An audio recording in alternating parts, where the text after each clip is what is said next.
क्या मैं एक प्रिंसेस हूँ? अस्सलाम वालेकुम, कैसे हैं आप सब?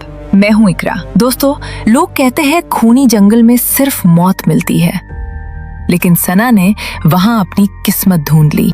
सना सिर्फ 12 साल की थी, मगर बहुत बहादुर थी और हर इम्तिहान का मुकाबला करना जानती थी। उसका घर मिट्टी और लकड़ी का बना था। उसके बाबा, जिनका नाम रहमत था, एक सिपाही थे, मगर अब बीमारी ने उन्हें बिस्तर से लगा दिया था। एक दोपहर जब सना घर की दीवार पर मिट्टी का लेप कर रही थी, एक पुरानी ईंट खिसक कर गिर गई। उसके पीछे चमड़े का एक थैला था। सना ने उसे खोला तो अंदर से एक अजीब सा नक्शा निकला। उस पर लिखा था, खानदाने सुल्तानी की विरासत, खूनी जंगल का दिल। सना भागती हुई अंदर गई। बाबा देखे मुझे क्या मिला? रहमत बाबा ने जैसे ही नक्शा देखा, उनका चेहरा पीला पड़ गया। साना, इसे अभी चूल्हे में डाल दो। ये हमारी तबाही का रास्ता है। तुम्हारे दादा ने इस खजाने के चक्कर में अपनी जान दी थी। वो जंगल, वो जिंदा है साना। वो दरख्त इंसानों को पकड़ लेते हैं। सना ने खामोशी से बाबा के कमजोर हाथ देखे और घर की खराब हालत पर नजर डाली। उसने मन ही मन सोचा, अगर मौत आनी ही है तो भूख से क्यों, हिम्मत से क्यों नहीं। अगली सुबह सना बाबा के जागने से पहले उठ गई। एक बैग में थोड़ी सी रोटी रखी और बाहर खड़े अपने घोड़े गोगा के पास गई। गोगा कोई आम घोड़ा नहीं था, वो थोड़ा मोटा था। उसकी आंखें हर वक्त हैरत से खुली रहती थीं और वो हर छोटी चीज, यहाँ तक कि एक मुर्गी से भी डर जाता था। गोगा, चलो हम खजाना ढूंढने जा रहे हैं। गोगा ने जैसे ही खजाना सुना, उसने अपने कान खड़े किए, पर जैसे ही सना ने खूनी जंगल की तरफ इशारा किया, गोगा तुरंत जमीन पर लेट गया, जैसे मर गया हो। नौटांकी बंद कर। खजाना मिला तो रोजाना 5 किलो गाजर पक्की, वो भी सोने की बाल्टी में।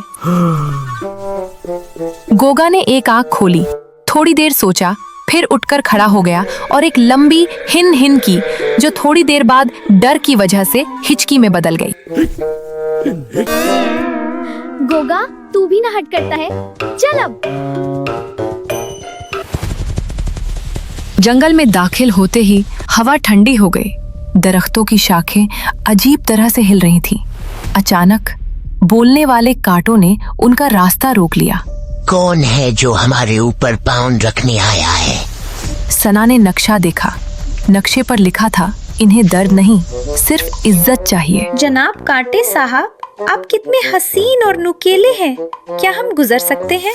कांटे खुशी से साइड पर हो गए, लेकिन गोगा ने जब गुजरना शुरू किया तो एक कांटा उसकी दुम पर लग गया। गोगा ने ऐसी छलांग मारी कि वो सीधा दरख्त की एक ऊंची शाख पर जाकर अटक गया। गोगा वहां बैठकर रोने लगा। ओए नीचे आ। और अपने मुंह से अजीब रिएक्शंस देने लगा, जैसे कह रहा हो, मुझे यहीं छोड़ दो, मैं यहीं घोंसला बना लूंगा। 10 मिनट की मेहनत के बाद सना ने उसे नीचे उतारा। अब वो एक पुराने पुल पर पहुंचे, जिसके नीचे नदी थी, जो कभी खून की लाल तो कभी नीली हो जाती थी। पुल के दरमियान एक बहुत बड़ा नीला और गोल मटोल राक्षस बैठा था। उसका नाम गोलू था। वो डरावना दिखने की कोशिश कर रहा था, पर उसकी टोंद इतनी बड़ी थी कि वो सही से खड़ा भी नहीं हो पा रहा था। रुक जाओ।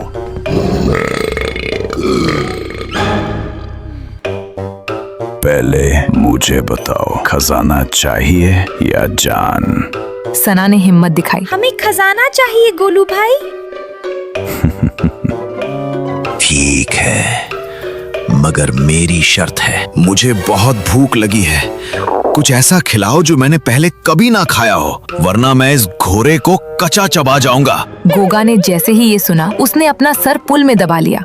सना ने अपने बैग से मूली निकाली और उस पर थोड़ा सा नमक और मिर्च छिड़क दी। गोलू ने वो मूली खाई। उसका चेहरा पहले लाल हुआ, फिर नीला। वाह, क्या करारी चीज है। और फिर उसकी आंखों से पानी निकलने लगा। गोलू ने खुशी से डांस करना शुरू कर दिया। उसका डांस इतना फनी था कि पूरा पुल हिलने लगा। जाओ, तुम लोग निकल जाओ। और ये लो एक हिंट, अगला रास्ता आंसुओं की घार से निकलता है।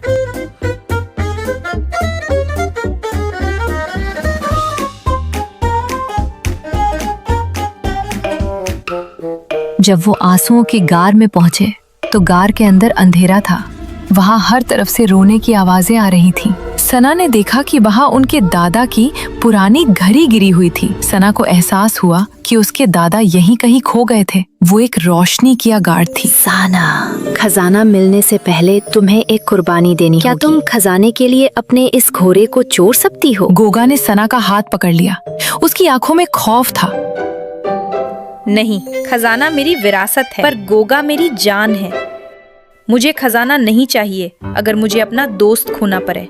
जैसे ही सना ने ये कहा, गार रोशन हो गई। गार्ड मुस्कुराई। यही आखिरी इम्तिहान था। जो लालची होता है वो यही फंस जाता है। तुम्हारा दिल साफ है। घर के आखिरी कोने में एक पुराना दरवाजा खुला।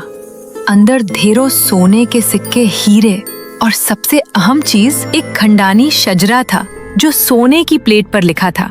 सना ने देखा कि उसके बाप दादा हकीकत में इस सल्तनत के गार्डियंस थे। वो कोई आम गरीब लड़की नहीं थी, वो एक गार्डियन प्रिंसेस थी। सना ने उतना ही सोना लिया जितना गोगा उठा सकता था। गोगा ने जब देखा कि अब वापसी का रास्ता है, उसने ऐसी रफ्तार पकड़ी कि हवा से बातें करने लगा। रास्ते में गोलू राक्षस को दोनों ने बाय बाय किया। बाय बाय गोलू भाई। जब सना घर पहुंची, बाबा परेशान थे। सना ने उनके सामने सोने की अशरफियां रख दे। बाबा, हम अब गरीब नहीं हैं, और देखिए मैं दादा की निशानी भी वापस लाई हूँ। बाबा ने बेटी को गले से लगा लिया। उनका घर अब एक महल में बदल चुका था, मगर सना वही पुरानी हिम्मत वाली लड़की रही। गोगा के लिए एक अलग कमरा बनाया गया, जहां उसके लिए 24 घंटे गाजर और सेब रहते थे। आज भी जब कोई सना से उसके एडवेंचर का पूछता है, तो गोगा पीछे से आकर कहता है, और ऐसे ही मैं एक गार्डियन बनी। सारा काम तो मैंने किया था। इस कहानी का सबसे बड़ा सबक ये है कि असल ताकत खजाने में नहीं होती, बल्कि वफादारी, हिम्मत और साफ दिल में होती है।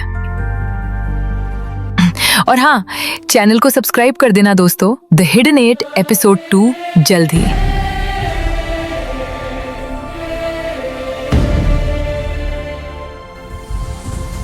मिलेंगे अगली एपिसोड में। अल्लाह